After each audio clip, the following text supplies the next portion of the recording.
bonsoir à tous, soyez les bienvenus au rendez-vous, votre magazine culture et société. Les Britanniques ont Meghan et Harry, Big Ben et Mr Big. Eh bien nous avons Napoléon, le Soleil et Under My Screen. Ce soir, rencontre avec Marie-Diane Leitch, présidente du festival Under My Screen, 10e édition du festival du film britannique d'Ajaccio cette année. Sous-titrage L'envers du décor, un métier méconnu que nous fera découvrir Fanny Popieul en duplex de Rennes. Enfin, les films à ne pas manquer, la shortlist de Florian Gianelli. Marie-Diane, bonsoir, bienvenue. Bonsoir. Merci d'être au rendez-vous, c'est un plaisir de vous accueillir. Marie-Diane Leitch, vous êtes la présidente de Corsica Film Festival et vous êtes donc avec nous pour parler d'Under My Screen qui va démarrer le 27 novembre prochain. Ça va se passer à Ajaccio, à l'espace Diamant. Alors désormais, c'est devenu un festival incontournable, vraiment. Racontez-nous comment est née l'idée de créer un festival du film dédié à cet univers britannique et irlandais. Alors l'idée, on la doit à Jean-Paul Philippine, une idée originale de Jean-Paul Philippine qui nous a embarqué Florian, Sylvie et moi-même dans cette aventure. On travaillait déjà avec Jean-Paul sur le Festival du cinéma italien, avec Serge Lec à l'époque, donc ça date déjà d'il y a quelques années. Et on avait envie de faire quelque chose à part. Et un jour, il nous a appelé, il a dit « ça y est, j'ai trouvé, on va faire du cinéma britannique ». Donc à l'époque, en 2009, quand on a commencé, c'est vrai que c'était des films qui n'étaient pas beaucoup diffusés. En Corse, depuis ça, enfin en Corse, à Ajaccio particulièrement, puisqu'il n'y avait pas vraiment de cinéma, depuis ça a beaucoup évolué et tant mieux. Donc on était très contents parce qu'on avait beaucoup de distributeurs et de producteurs français qui nous laissaient diffuser les films, effectivement, puisqu'ils n'étaient pas montrés. Ensuite, ils ont été montrés davantage au cinéma, donc il a fallu qu'on se casse un peu plus la tête et qu'on aille chercher vraiment des films au Royaume-Uni, et c'est ce qu'on a réussi à faire maintenant au bout de 10 ans. 10 ans, c'est une édition quand même particulière, forcément. On voit pas le temps passer, j'imagine, quand on s'amuse. Non, c'est vrai, on s'amuse beaucoup, on a plein de bons moments. On est un peu comme sur un plateau de tournage, en fait. Une famille réunie pendant un certain temps, avec le public aussi, pendant la durée du festival. Donc on se voit tous les jours, on s'aime beaucoup, on fait plein de bêtises. On travaille sérieusement aussi, quand même, pour que ça tourne bien. Mais c'est passé très vite, oui. Nous-mêmes, cette année, on s'est dit, mon Dieu, on a déjà 10 ans. C'est un peu l'humour british qui plane sur cette équipe. Alors, quelle est la particularité du cinéma britannique, si je puis dire? Alors, comme je le dis régulièrement, c'est un cinéma très décalé et surtout, je crois qu'ils osent vraiment tout. Ils n'ont aucun tabou, ni avec les choses très graves, ni avec les choses beaucoup moins graves. Et c'est ce qui nous plaît, c'est ce qui nous attire. Je vois la publicité qu'on fait autour de la saison The Crown et je suis ça vraiment avec une grande passion. Et c'est une culture tellement riche, il y a tellement d'histoires, tellement de lieux, tellement de conflits aussi qui fait toute cette richesse de leur politique, de leur mode économique et de la passion qu'on a pour cette monarchie finalement, qui est quand même là, qui existe. Et même si elle n'a pas le pouvoir qu'on voudrait bien lui prêter, elle en a quand même parce qu'elle est toujours là et elle est là depuis fort longtemps. Une sorte de saga familiale. Complètement. Alors en 10 ans, en 10 saisons, comment vous l'avez vu évoluer votre festival ? Alors, on l'a vu évoluer, je pensais à ça tout à l'heure. La première fois qu'on s'est dit vraiment on a franchi une étape supérieure, c'est quand d'habitude, c'est nous qui sollicitons les producteurs et les distributeurs pour diffuser les films. Et puis là, depuis 2-3 ans, ce sont les producteurs et les distributeurs, plus exactement, qui nous sollicitent et qui nous disent on a ce film, est-ce que vous souhaitez le visionner et le passer dans votre festival? Donc là, on s'est dit quand même avec Florian, comme on fait la programmation ensemble, bon, on a quand même acquis une petite notoriété, on est content. Ça veut dire que ça marche bien, ça veut dire qu'on en parle. Après, on a ce formidable outil qui est Internet et les réseaux sociaux et qui font que c'est très facile. Stéphane Bradley, par exemple, pour le film Christina Noble, Sylvie Pellegrini a fait un tweet en disant on présente le film. Il a répondu aussitôt, si vous voulez, je viens. Donc on l'a invité comme ça. Quelle merveille. Oui, c'était merveilleux. La technologie.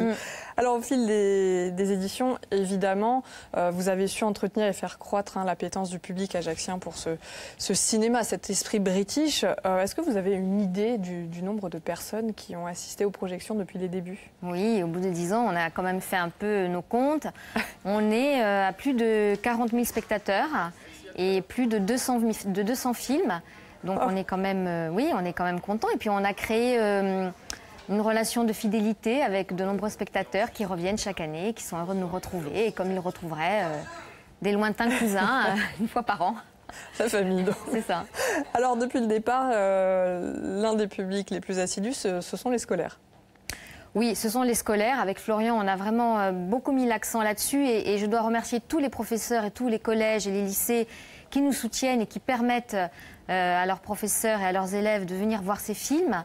C'est un formidable outil pédagogique quand même pour apprendre, pour s'immerger complètement dans un univers, dans un film en version originale sous-titré français, dans un film britannique. Donc c'est une autre façon de voir les choses en fait. Et les professeurs nous soutiennent depuis le début et je les remercie vraiment vivement de leur implication. Et même les élèves sont très impliqués dans les jurys finalement. Si je vous demandais, allez, quel est le souvenir le plus marquant? Le souvenir le plus marquant, c'est quand on a reçu David Mackenzie pour son film Perfect Sense. Donc Jean-Paul, qui fourmille toujours d'idées, décide de contacter le président des sommeliers corses et de lui faire une dégustation de vin corse. Et le sujet de son film portait sur le fait que le monde était proche de l'apocalypse et il y avait deux personnages principaux qui perdaient au fur et à mesure leurs 5 sens. Et il nous dit, quand il a goûté le vin corse, il nous dit, si je l'avais goûté avant, je l'aurais mis dans mon film. Alors là, on était très contents. Oui, bah oui, le vin corse, évidemment exceptionnel, mais avec modération. L'un des atouts du festival, vous l'avez dit, c'est la présence d'invités exceptionnels, des acteurs, des réalisateurs qui viennent chaque année parler de leur travail. Oui, complètement. On a des producteurs, on a des réalisateurs, on a des comédiens. On a reçu donc Stephen Bradley pour Christina Noble, David Mackenzie.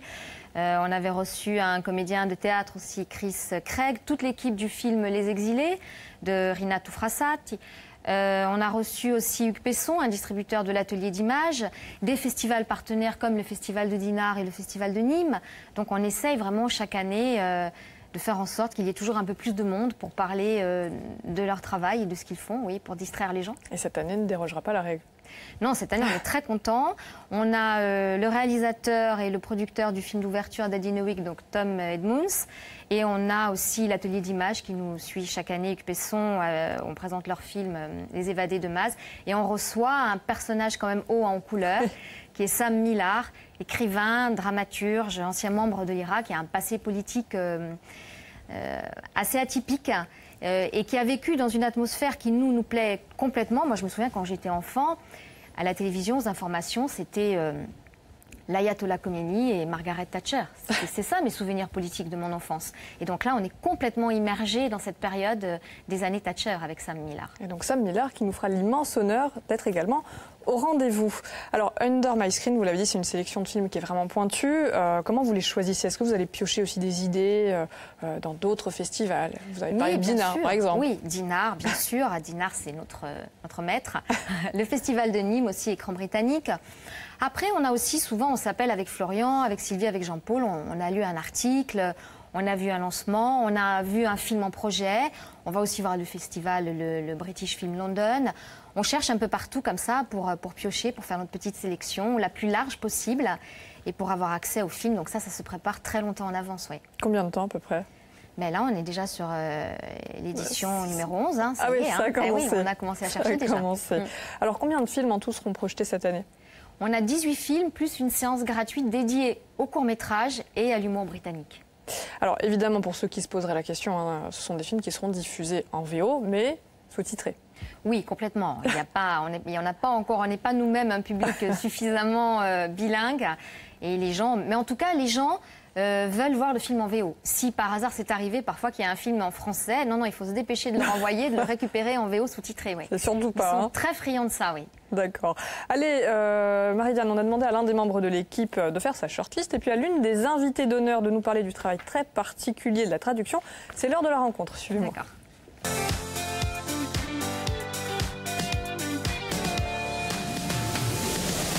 Mon cher Florian, bonsoir. Merci d'être au rendez-vous. Alors Florian Djaniel, vous faites partie de l'équipe Under My Screen avec Marie-Diane. Hein, on a bien compris la sélection, la programmation et aussi les scolaires. Moi, je vous ai demandé de faire votre shortlist. Oui. Alors on ne pourra évidemment pas parler des 18 films, mais on a fait une petite sélection. On en parlera tout à l'heure. Avant cela, nous avons Fanny Popieul, qui est en duplex de Rennes. Elle est avec nous. Bonsoir Fanny. Bonsoir. Alors Fanny, vous êtes adjointe au directeur artistique du Festival du film de Dinard. Vous êtes traductrice, interprète, adaptatrice en sous-titrage et vous êtes spécialisée dans le cinéma britannique et irlandais. Traductrice, interprète, adaptatrice en audiovisuel, en quoi ça consiste ?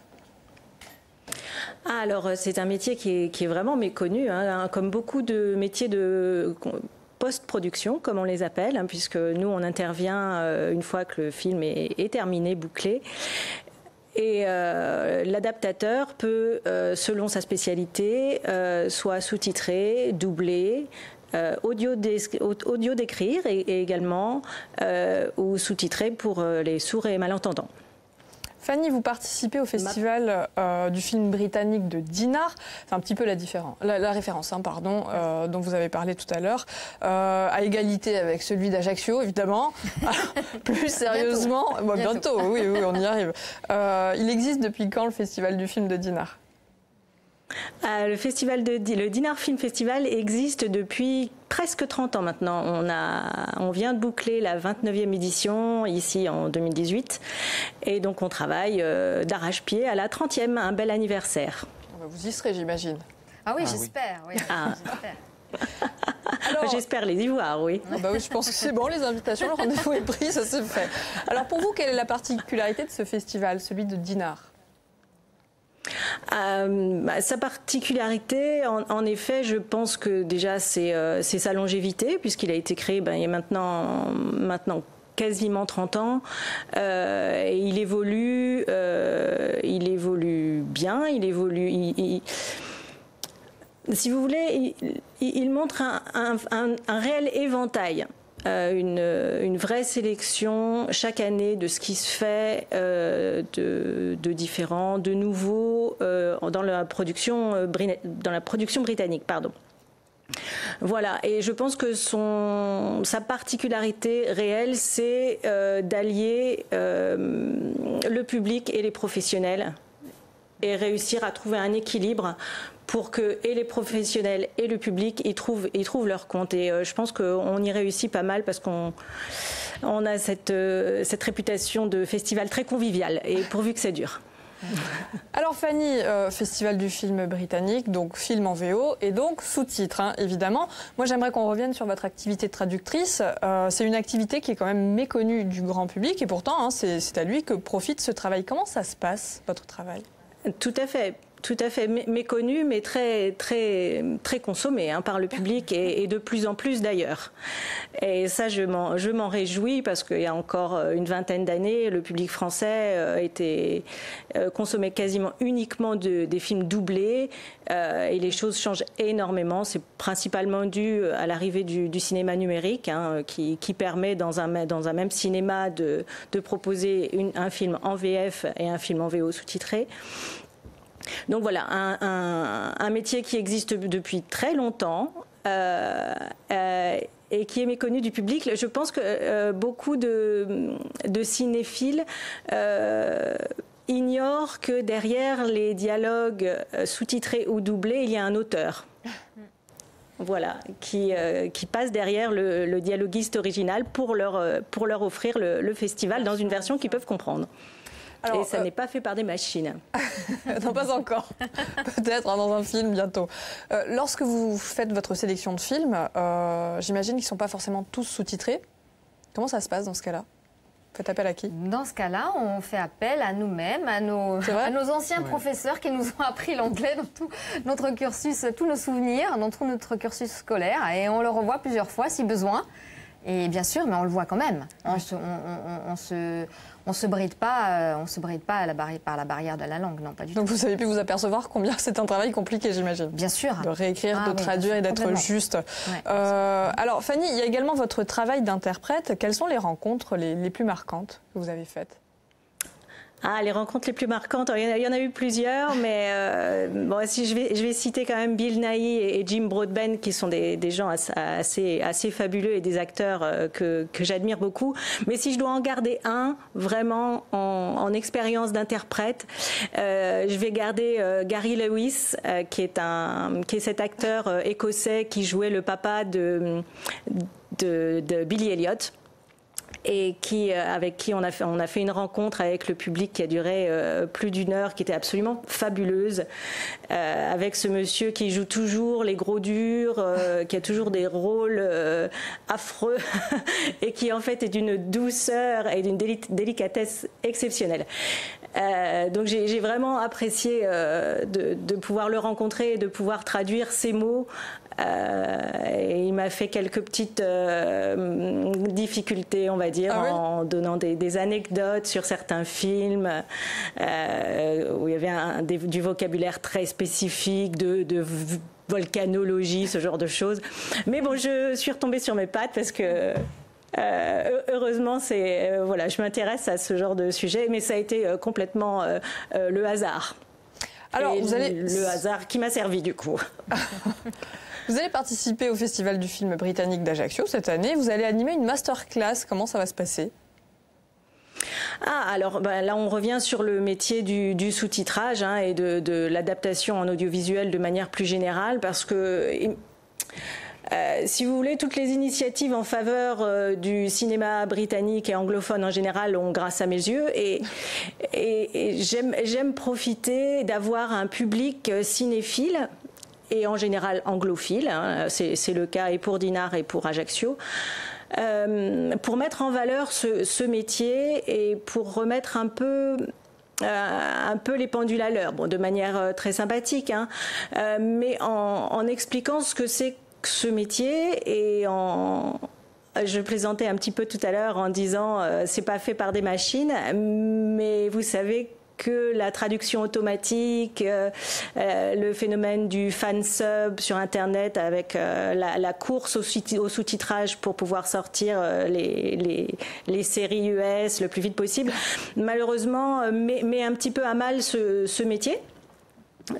Parce qu'on trouve des choses de pas super bonne qualité, et je suis un peu une puriste, et je pense qu'il est important de ne pas accepter la dégradation d'un métier et la mauvaise qualité de certains sous-titres. Donc voilà, j'aime parler de mon métier parce que je trouve que c'est un métier de qualité, et je pense que les gens qui aiment le cinéma méritent qu'on leur offre le meilleur. Voilà.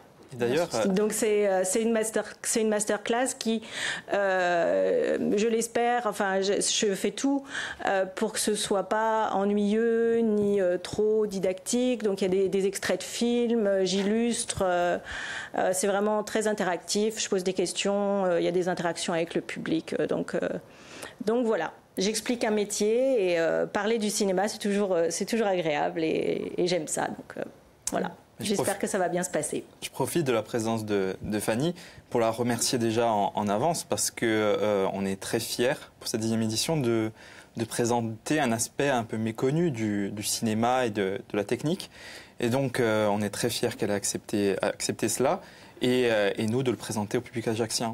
Parce que c'est un petit peu le revers de la médaille, cette appétence pour le film en version originale.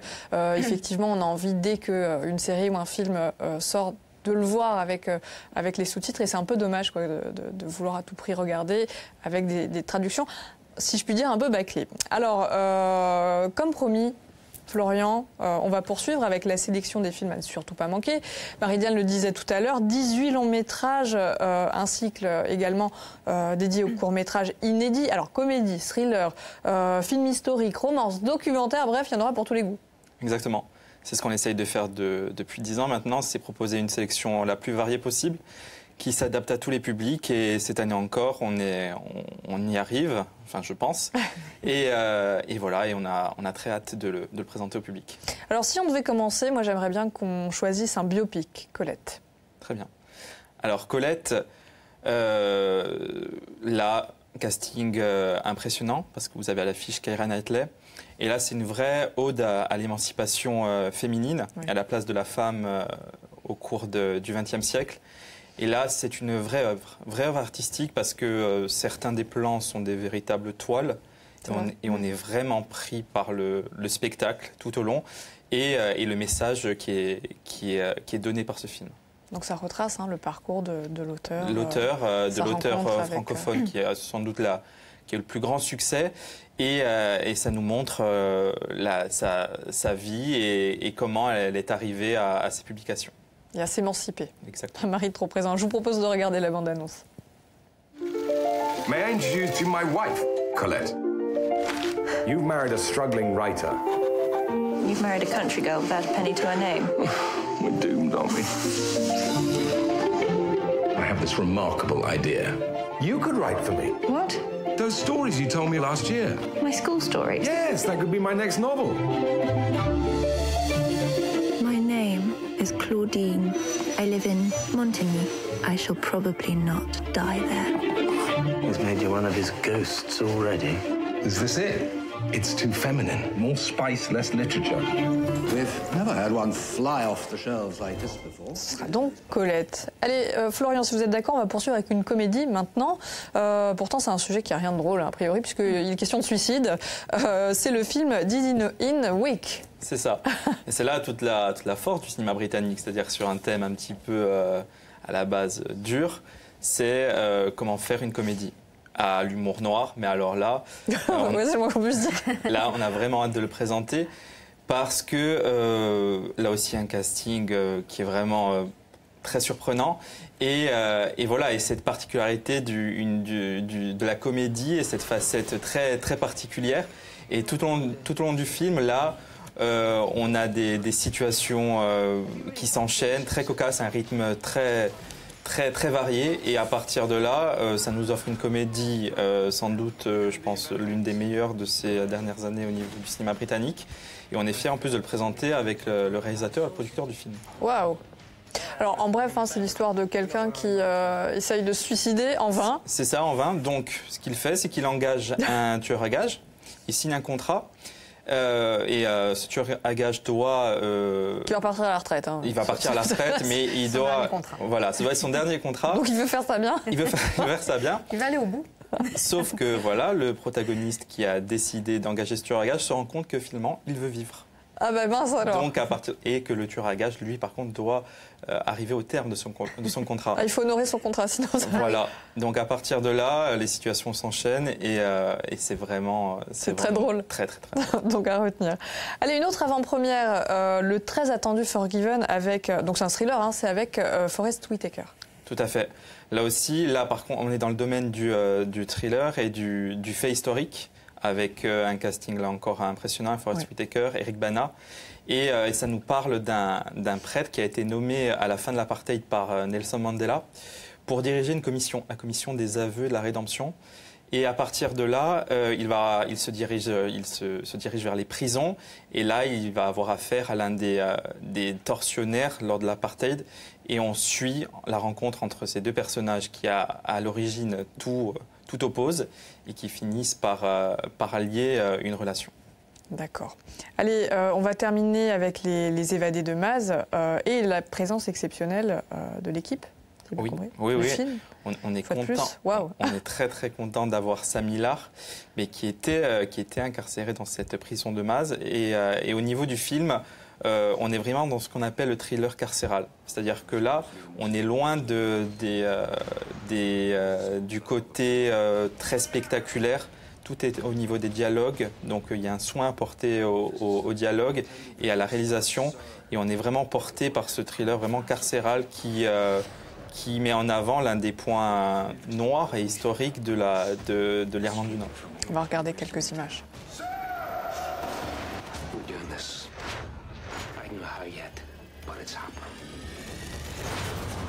Some smart bastard puts sweat and overtime into keeping us in here. There has to be a flaw. Want to volunteer for work? You, give me a hand. We do not do scab labour. Is it Judas? That's what he is. You like prison, do you? We get used to it after 10 years. Guard the fort. Trusting me with it? What are you going to swipe? You do realize if you escape. Donc, un film projeté en avant-première, on le rappelle, 18 films pour cette 10e édition, des comédies, des biopics, des films historiques, des romances, bref, vraiment pour tous les goûts, en VO, évidemment. Difficile de choisir, mais je vais quand même vous poser la question, s'il fallait en choisir un, ce serait lequel? À ne pas manquer, respectivement. Votre coup de cœur. Joker. Cette année, je peux pas, c'est les 10 ans. Je peux pas, non, cette année, vraiment. D'habitude, c'est vrai que j'en ai toujours un, vraiment, un coup de cœur. Mais là, ce sont tous mes coups de cœur, vraiment. Pour les 10 ans, je voudrais que tout le monde vienne voir tous les films. Si je faisais partie d'un jury, j'aurais énormément de mal à choisir, oui. Joker, cette année. Alors plutôt Joker romance, plutôt thriller pour Florian. Voilà, c'est ça, exactement. Qu'est-ce que vous plutôt thriller. J'en profite. Donc du coup, pour moi, ça sera 2. Ça sera Jersey Affair, là aussi, qui est un thriller où les personnages principaux, là aussi, sont impressionnants. Même le lieu où se déroule l'affaire est un personnage à part entière. Et il y a aussi Pincushion, qui est le premier film d'une réalisatrice. Et ce sont vos 2 coups de cœur. Voilà, ce sont mes 2 coups de cœur. Allez, on vous remercie infiniment d'être venu. On va remercier également Fanny Popiol, qui est en duplex de Rennes avec nous et qui sera au festival pour la 10e édition. Merci à tous les 2. Merci à vous. On le rappelle, donc rendez-vous le 27 novembre prochain à l'Espace Diamant à Ajaccio. Excellente soirée à tous. Ciao.